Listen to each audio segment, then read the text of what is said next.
लोग ना चुप हो जाते हैं ना तो मेरी धड़कन तेज हो जाती है, पता नहीं क्या। आप लोग अपना एंजॉय करिए, हम अपना काम कर रहे हैं, आप अपना अपना काम करिए। जिस जिसके साथ आए अपना एंजॉय करिए। पीछे वाले खुल के कर सकते हैं, वहां तक कैमरा नहीं जाता। तो ना हमें किसी ने बताया कि आप पहले इंस्टाग्राम पे थी नहीं, वो दिलजीत पाजी ने आपको बोला कि इंस्टाग्राम पे आओ।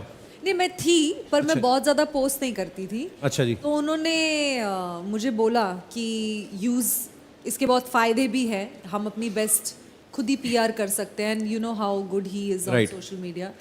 और आप you can make money also ना ऑन सोशल मीडिया। हैं?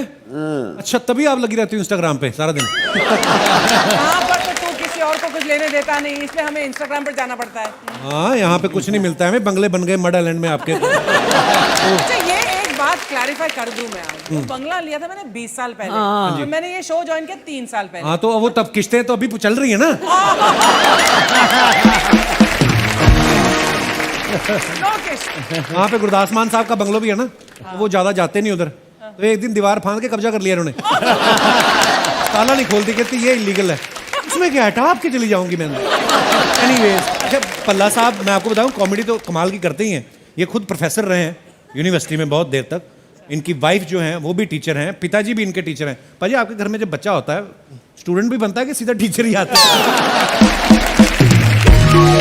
पाजी एक बात बताओ, जब आप आदमी कॉमेडी करता है ना उसको सीरियसली कम ही लोग लेते हैं। आपके स्टूडेंट्स लेते थे आपको सीरियसली? सीरियसली ऐसा है, जब मैं किसी क्लास ले रहा था एमबीसी की, कोई स्टूडेंट थी। अच्छा। जब ट्रिमेस्टर ब्रेक हुई तो मैंने सभी से बच्चों को पूछता हूँ, बच्चे छुट्टियाँ कैसी रहीं? सर बहुत अच्छी रही। एक देहरादून से लड़की थी। अच्छा। मैंने पूछा बेटे छुट्टियों में कैसा रहा? कह रही सर बहुत बढ़िया रहा। एक बात बताऊँ, आप बुरा तो नहीं मानोगे? मैं अच्छा। कहती छुट्टियों में मैं टीवी देख रही थी घर में, तो आपका टीवी पे अचानक प्रोग्राम आ गया अच्छा जी। और उस पे आप बांड बने हुए थे। तो मुझे इतनी खुशी हुई, इतनी खुशी हुई, मैंने अपना सारा टब्बर इकट्ठा कर लिया। पापा को बुलाया, चाचा को बुलाया, अपनी मम्मी को बुलाया, बहन को बुलाया, इधर आओ मैं आपको अपने प्रोफेसर दिखाऊं। मैंने कहा बेटे, फिर देखकर पापा ने कहा क्या? कहना पापा बोले अगर वहाँ ऐसे प्रोफेसर हैं बेटे, पढ़ने की जरूरत नहीं।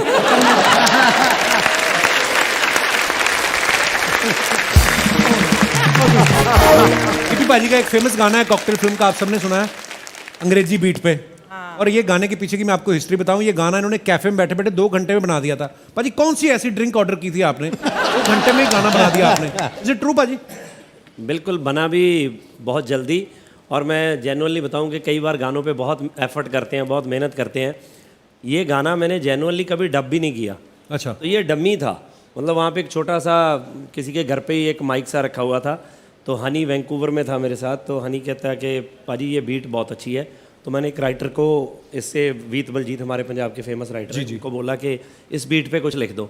तो उसने यही लिख दिया, मरजानी पौंदी भंगड़ा अंग्रेजी बीट थे। क्या बात है, बहुत बहुत बढ़िया खूबसूरत गाना हो जाए फिर हमारे दर्शकों के लिए।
थैंक यू गिप्पी पाजी, थैंक यू शुक्रिया।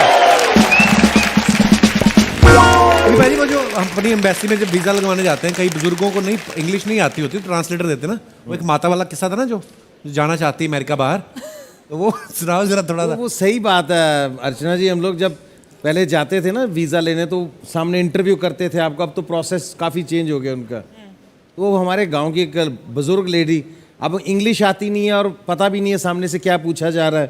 अब वो उसको सामने से पूछ रहा है, कहते कहाँ जाना चाहते हैं आप? हाँ कहाँ जाना चाहते हैं? अमेरिका। अपना स्लैंग होता है अमेरिका को, है ना, अमेरिका। खड़े हैं साथ में तो वो बता रहे हैं, माता जी वो पूछ रहे हैं किस काम से जाना है आपको, है ना? ਇਹ ਜਿਹੜਾ ਆਪਣਾ ਰਾਜੂ ਦਾ ਮੁੰਡਾ ਨਹੀਂ ਵੱਡਾ ਬਿੱਲਾ ਉਹਦੇ ਮੁੰਡਾ ਹੋਣੇ ਵਾਲਾ ਹੈ वीजा ऑफिसर ने इंग्लिश में कहा कि then why you want to go there are so many doctors. तो उसने बोला, वो कह रहे हैं कि वहाँ पे बहुत डॉक्टर्स हैं, आपको क्या जाके करना है वहाँ पे अगर उसके बेटा होने वाला है तो? ਕਹਿੰਦੇ ਹੋਏਗੇ ਡਾਕਟਰ जो माइयां कर लेती हैं वो डॉक्टर नहीं कर सकते उसने कहा कि वो वीजा ऑफिसर कह रहे हैं कि इस आधार पे आपको वीजा नहीं दिया जा सकता।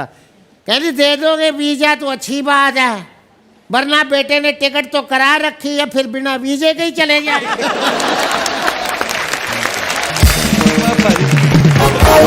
अच्छा बीनू पाजी ने बहुत अच्छे भंगड़ा डांसर है एक्चुअली, उसके बाद ही एक्टिंग में आए।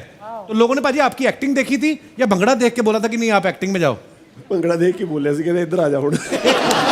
कोई सीरियल बनते नहीं थे भाजी, कुछ होता ही नहीं था। तो ऐसा था, सब लोग जब हम लोगों ने MA थिएटर एंड टेलीविज़न की तो सब लोग बोले कि वहाँ चलो, मुंबई मक्का मदीना है हमारे लिए, सब वहाँ जाओ जी। मुझे लगा वहाँ जाके क्या करेंगे, क्योंकि जान पहचान तो है नहीं है। तो आहिस्ता आहिस्ता वहाँ पे सीरियल वगैरह चलने लगे पाजी, थोड़ा थोड़ा सीरियल वगैरह चलने लगे। उसके बाद जैसे मैं बताता हूँ, पहली बार मुझे एक दिन के पूरे 750 रुपये मिले थे पाजी। हैं 750 रुपया किस चीज़ के? सीरियल के। अच्छा जी, कौन से साल की बात है? पाजी ये 99। काफ़ी थी पेमेंट यार। हाँ जी हाँ। पर वो महीने में 2-3 दिन होते थे पाजी। हमारा जो हीरो था ना उसमें पाजी, तो सामने तो पहली बार सुना था कि आपके साथ एग्रीमेंट होगा, कॉन्ट्रैक्ट होगा। तो हम लोग हैरान थे कि मुंबई के लोग तो सुने थे कि ऐसा करते हैं। मैंने कहा यार कमाल है यार, चलो वेरी गुड। हम लोग अपने आप प्राउड फील कर रहे थे। तो सामने डायरेक्टर बैठा तो बोला, हमारे पास एक हीरो था हमारा बलकर्ण, उसको बोला कि देखो भाई, हमें तो समझ आ गई कि 750 रुपये बोले आपको पैसे मिलेंगे, आप सिलेक्ट हो, आप हीरो हो, और 750, ठीक है ऐसा। उसको जीरो नहीं सुना और उसने तभी रोक लिया, बात सुनो, हम लोग 1 मिनट के ब्रेक दे दो, हम लोग सलाह करके बताते हैं। अब साइड पे लेके गया, बोला जवाब ना दो, 75 रुपये मिल ही रहने, कल तो नहीं कुछ जा रहा। 75 रुपये कम कर लो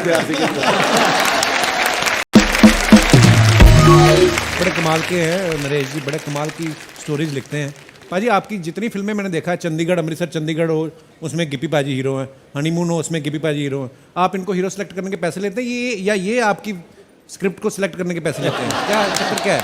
2 बंदे लाइफ में ऐसे हैं, समीप पाजी और गिप्पी पाजी, जिन्होंने कैरी ऑन जट्टा बनाई जी, जिसकी वजह से आज सब हैं यहाँ पे।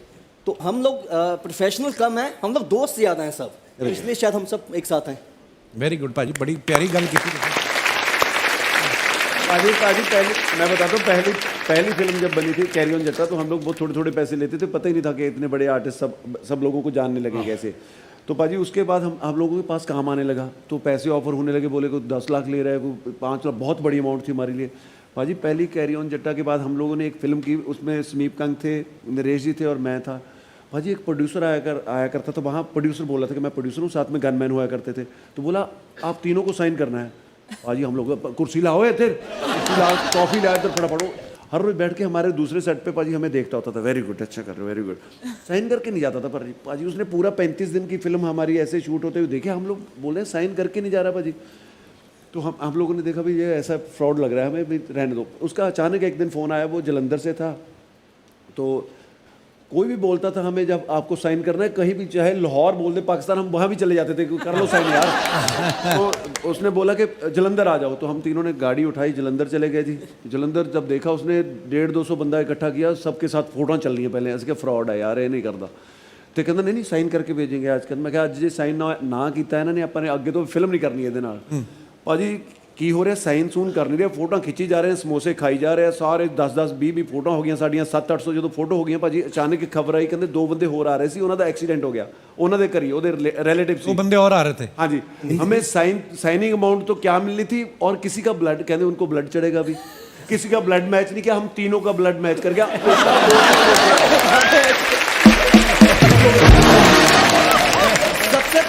तो भी अभी तो चलो फिल्मों की वजह से लोगों को पता चल गया कि ये बंदा पंजाबी है।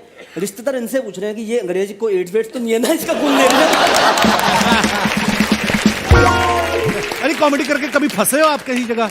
कभी होता है ना कि हम लोग की इंटेंशन किसी की नहीं रहती, किसी को भी, क्योंकि हमें हंसाना है लोगों को। कभी कभी होता है ना कि लोग गलत इंटरप्रेट कर लेते हैं। कर लेते हैं जी, कर ले, बहुत बार ऐसा होता है।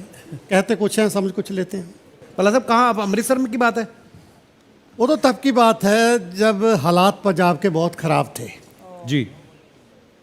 उस वक्त रात को कर्फ्यू लग जाता था, ट्रेनें बंद हो जाती थी और बसें नहीं चलती थी, इतने पैसे भी नहीं होते थे कि कहाँ जाएं।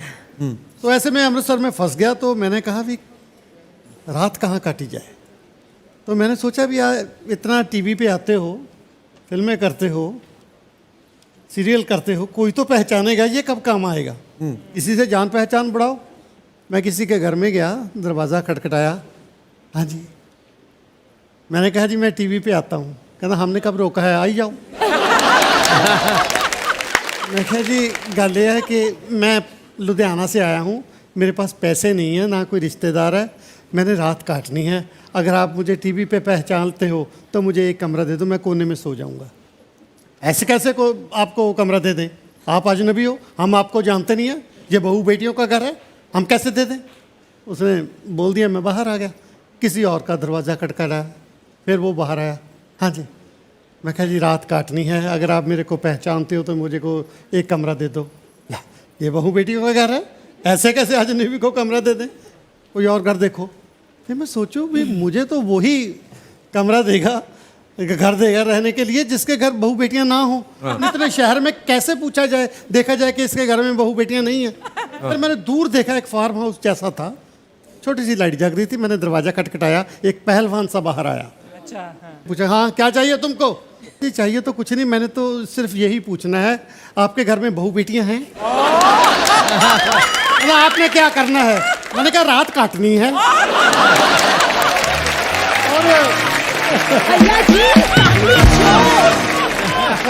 और उसके बाद मुझे नहीं पता रात कैसे कटी। जैसे भी कटी, मैं जब उठा तो मैं समीप कंग जैसा था। इतना फेंटा उन्होंने मेरे। तो अल्फाज ऐसे फिसल जाते हैं कई बार। और एक सबसे बड़ी प्रॉब्लम पल्ला साहब की ये भी है कि इन्होंने चाहे क्यूज देने हो या कुछ भी हो, कैमरा फेसिंग होनी चाहिए इनकी। हाँ, yes। मतलब एक जब कैरी ऑन जट्टा 2 का क्लाइमेक्स हम शूट कर रहे थे, सोनम मेरे पीछे बाइक पे बैठी थी, सब चेज हो रही थी, सब पीछे पीछे अपने, कोई मोटरसाइकिल पे, कोई स्कूटर पे, सब पीछे पीछे हैं। तो पल्ला साहब और उपासना जी पीछे वाले स्कूटर पे थे। पल्ला साहब जोर जोर से आवाजें मार रहे हैं, गिप्पी गिप्पी। मैं कहा पाजी की होया, कैमरा किथे आ? मैं कहा पाजी ड्रोन शॉट चल रहा है, ऊपर है, हली हली। अच्छा इनका था कि इन्होंने आवाज मारी थी जस रुक जा, तो अब ये बोल रहे हैं जस रुक जा।